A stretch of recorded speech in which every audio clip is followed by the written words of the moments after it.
আজ ১২ই অগ্রহায়ণ। সকাল থেকেই বিয়ের তোড়জোড় শুরু হয়ে গেছে। পরমাও সন্ধে থেকে বউ সেজে বসে আছে, কিন্তু সে আজও জানে না তার সাথে কার বিয়ে হচ্ছে। তবে হ্যাঁ, নামটা সে শুনেছিল, অরুণেশ। পরমা একা বসে বসে এই সব কথা ভাবছিল। ঠিক সেই সময়ই বাড়ির একজন এসে খবর দিল, বর এসেছে। কথাটা শুনে পরমার বুকের ভেতরে একটা ভয় শুরু করল। রাত ৮টায় বিয়ের লগ্ন। পরমার বৌদি ও বোনেরা মিলে ওকে বিয়ের মণ্ডপে নিয়ে আসলো। এই প্রথম পরমা অরুণেশকে সামনাসামনি দেখল। সে মনে মনে ভাবল, তার বরটা বেশ দেখতে শুনতে ভালোই হয়েছে। বিয়ে শেষ হতে হতে রাত প্রায় ১১টা বেজে গেছে। বাসর রাতে আর সবার মাঝে তারা একে অপরের সাথে ঠিকভাবে কথা বলতে পারল না। দেখতে দেখতে বিদায়বেলাও চলে আসলো। শ্বশুরবাড়ি গিয়ে পরমা বেশ সবার সাথেই কথাবার্তা বলতে শুরু করলো। এদিকে অরুণেশ মনে মনে চিন্তা করতে লাগলো, তার একটি অচেনা মেয়ের সাথে বিয়ে হয়েছে। কি জানি সে কেমন হবে। ফুলশয্যার রাতে একটু ইতস্তত হয়েই সে ঘরের দরজার সামনে এসে দাঁড়ালো। ঘড়ির কাঁটায় তখন প্রায় রাত ১২টা। হঠাৎ তার মনে হলো দরজার ওপার থেকে এক অদ্ভুত আওয়াজ আসছে। এইবার তার একটু ভয় হলো। পরমা ঠিক আছে তো? কিছুক্ষণের মধ্যেই আওয়াজটা নিজে থেকেই বন্ধ হয়ে গেল। এইবার অরুণেশ আর দেরি না করে দরজায় টোকা দিল। পরমা এসে দরজা খুলতেই অরুণেশ তাকে জিজ্ঞাসা করল, তুমি ঠিক আছো তো? অরুণেশের এই প্রশ্ন শুনে পরমা অবাক হয়ে গেল এবং উত্তরে একটু লাজুক স্বরে বলল, হ্যাঁ। এইবার অরুণেশ ঘরের চারপাশটা ভালোভাবে দেখল। না, সব ঠিকঠাকই আছে। সে ভাবল এটা তার মনের ভুলই হবে হয়তো। সে পরমাকে এই ব্যাপারে আর কিছু বলল না। এবার অরুণেশ আর কিছু না ভেবে শুয়ে পড়ল আর পরমাকে বলল, আজ অনেক ধকল গেছে তোমার উপর থেকে, তুমি ঘুমিয়ে পড়ো। পরের দিন সকালবেলা পরমা তাড়াতাড়ি উঠে পড়ল এবং নিজে হাতেই বাড়ির সব কাজ করতে শুরু করলো। এটা দেখে অরুণেশ মনে মনে ভাবল যে সে সঠিক মেয়েকেই বিয়ে করেছে। এইভাবে যতই দিন কাটতে লাগলো, ধীরে ধীরে অরুণেশ পরমার প্রেমে পড়ে যেতে লাগলো। পরমাকে ছাড়া এখন আর অরুণেশের কিছুই ভালো লাগতো না। হঠাৎ একদিন সকালবেলা কিছু লোক বাড়িতে এসে অরুণেশকে আজে বাজে কথা শুনিয়ে গেল। একটু দূরে দাঁড়িয়ে পরমা সব কিছুই শুনতে পারল, কিন্তু লোকগুলোকে চিনতে পারল না। তারা চলে গেলে অরুণেশের কাছে জানতে চাইলে সে বলল অফিস থেকে এসেছিল। শুনে পরমা আর কিছু না বলে চুপচাপ ঘরের ভেতরে চলে গেল। দুদিন পর অরুণেশ যখন অফিস গেল, সে দেখল অফিসের বাগানের কাছে অনেক লোকের ভিড়। একটু এগিয়ে যেতেই সে একটা পুলিশ ভ্যান ও কয়েকটা পুলিশকে দেখল। সে কিছুই বুঝতে না পেরে আরও একটু এগিয়ে গিয়ে পাশে দাঁড়ানো একজনকে জিজ্ঞাসা করল, দাদা, এখানে কি হয়েছে?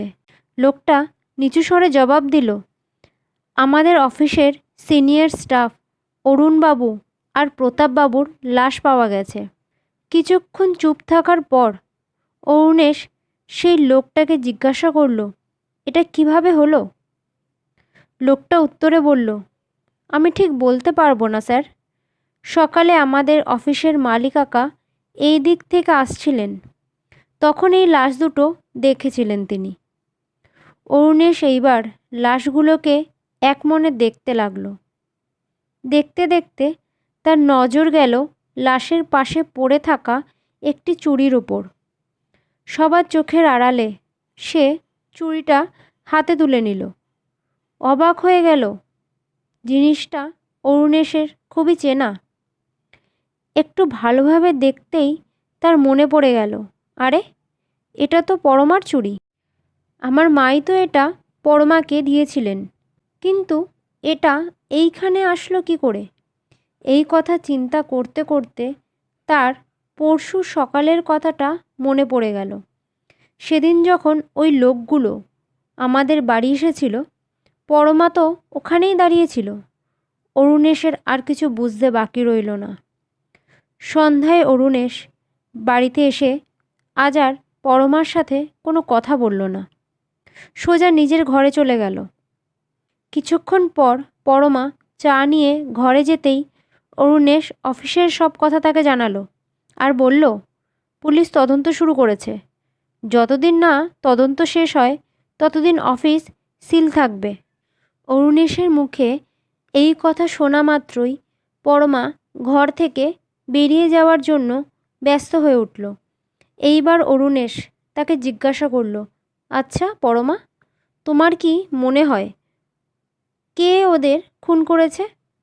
কথাটা শুনে পরমা রেগে গিয়ে উত্তর দিল, আমি কি করে জানবো কে খুন করেছে? এই বলে সে সাথে সাথে ঘর থেকে বেরিয়ে গেল। অরুণেশের কাছে এই খুনের ঘটনাটা আরও পরিষ্কার হয়ে গেল। পরের দিন সকালে অরুণেশের মা পরমাকে জিজ্ঞাসা করল, বৌমা, তোমার হাতের আর একটা চুড়ি কোথায় গেল? পরমা বলল, মা, কাল থেকেই চুড়িটা খুঁজে পাচ্ছি না। অনেক খুঁজেছি কিন্তু কোথাও পাইনি। অরুণেশ তখন পকেট থেকে চুড়িটা বার করে পরমাকে দিয়ে বলল, দেখো তো, এইটা কি তোমার চুড়ি? পরমা দেখা মাত্রই তার হাত থেকে চুড়িটা ছিনিয়ে নিয়ে বলল, হ্যাঁ, এটাই তো। চুড়িটা নিয়েই পরমার সাথে সাথে রান্নাঘরে চলে গেল। সারা দিনে এই নিয়ে আর কোনো কথাই তাদের দুজনের মধ্যে হলো না। রাতে শোয়ার সময় অরুণেশ পরমাকে বলল, তুমি একবারও জানতে চাইলে না চুড়িটা আমি কোথা থেকে পেয়েছি? শুনে কোনো জবাব না দিয়েই পরমা চুপ করে ঘুমিয়ে পড়ল। রাত তখন বাজে 2টো। একটা অদ্ভুত গোঙানির শব্দে অরুণেশের ঘুম ভেঙে গেল। পরমাকে ডাকতে যাবে, দেখল সেও পাশে নেই। মনে মনে ভাবল, হয়তো সে বাথরুমে গেছে। অরুণেশ আর দেরি না করে দরজা খুলে বাইরে বেরোলো আর শব্দটাকে অনুসরণ করে এগিয়ে যেতে থাকলো। কিছু দূর এগিয়ে যেতেই বুঝতে পারল শব্দটা বাড়ির পেছনের জঙ্গল থেকে আসছে। জঙ্গলের কাছে আসতেই অরুণেশ যে দৃশ্য দেখল তা সে কখনো কল্পনাও করতে পারেনি। পরমা একটা মরা বিড়ালের শরীর থেকে মাংস ছিঁড়ে ছিঁড়ে খাচ্ছে, আর পরমাকে যেন কীরকম একটা দেখতে লাগছে। চোখ দুটো রক্তের মতো লাল, সারা মুখে বড় বড় কাটা দাগ, ঠোঁটের পাশ দিয়ে রক্ত চুইয়ে চুইয়ে পড়ছে, চুলগুলো এলোমেলো। কি ভয়ানক লাগছে পরমাকে দেখতে। অরুণেশ আর নিজেকে ঠিক রাখতে পারল না। সে অজ্ঞান হয়ে মাটিতে পড়ে গেল। পরের দিন সকালে যখন তার জ্ঞান ফিরল, তখন সে বিছানায় শুয়ে পাশে তার মা বসে জলপট্টি দিচ্ছে। ছেলেকে চোখ মেলতে দেখেই মা জিজ্ঞাসা করল, বাবু, শরীর একটু ঠিক লাগছে এখন? কাল রাতে বাড়ির পেছনের জঙ্গলে কি করতে গেছিলিস? আজ ভোর রাতে নবীন কাকা দেখতে পেয়ে তোকে ঘরে পৌঁছে দিয়েছে। মায়ের কোনো কথাই যেন অরুণেশের কান অবধি পৌঁছল না। সে তার মাকে বলল, একবার পরমাকে ডেকে দাও। কিছুক্ষণ পর পরমা আসতেই অরুণেশ তাকে জিজ্ঞাসা করল, তুমি কে? কি চাও তুমি? পরমা কিছুক্ষণ চুপ করে থেকে জবাব দিল, আমি পরমা। আমি আজ থেকে প্রায় 5 মাস আগে মারা গেছি। মরে গেছি বলাটা ভুল হবে। এক বৃষ্টির রাতে আমাকে খুন করা হয়েছিল।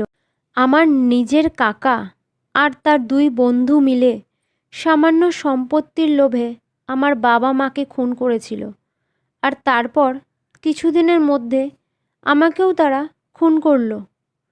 পুলিশ আমার লাশটাকে পেয়েছিল ঠিকই, কিন্তু বেওয়ারিশ মনে করে আবারও মাটিতে পুঁতে দিয়েছিল। আমার আত্মার শান্তি তখনও হয়নি। আপনি বলুন, নিজের বাবা মায়ের খুনিদের কিভাবে ছেড়ে দিই? আমি নিজের হাতেই ওদেরকে শাস্তি দিয়েছি, এবার আমার শান্তি হয়েছে। এবার অরুণেশ জানতে চাইল, কিন্তু তুমি আমার অফিসের স্টাফদের কেন মারলে? ওরা তো তোমার কোনো ক্ষতি করেনি। উত্তরে পরমা বলল, আমার ও আমার বাবা মায়ের মৃত্যুর জন্য ওই দুটো মানুষও দায়ী, কারণ ওরাই হলো আমার কাকার দুই বন্ধু। আর তাছাড়া আমার সামনে তোমার সাথে কেউ খারাপভাবে কথা বলবে, আমি সেটা মেনে নেব না। অরুণেশ জানতে চাইল, এবার সে কি চায়? পরমা কিছুক্ষণ আবারও চুপ করে থেকে উত্তর দিল, তোমাকে চাই। আমি সত্যিই তোমাকে খুব ভালোবাসি।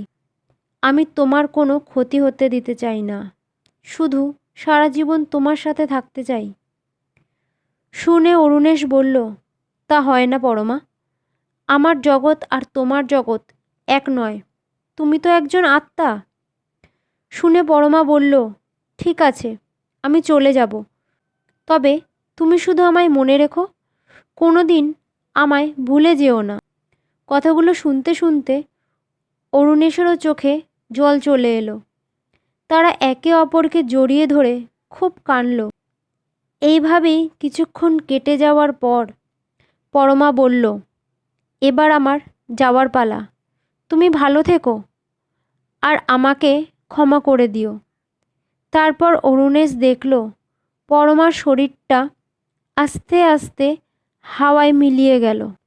পরমা যাওয়ার পর অরুণেশেরও ধীরে ধীরে স্বাভাবিক জীবনে ফিরে যেতে থাকলো। ঠিক 2 বছর পর অরুণেশ আবার নতুন জীবন শুরু করতে চলেছে। বিয়ে করেছে তারই এক অফিস স্টাফ। নতুন সংসার শুরু হয়েছে ঠিকই তার, তবুও তার মনের কোণে আজও পরমার স্মৃতিগুলো আছে। তাই আজও সে মাঝে মাঝে গভীর রাতে ছাদে যায় পরমাকে খুঁজতে, যদি তার দেখা পাওয়া যায়।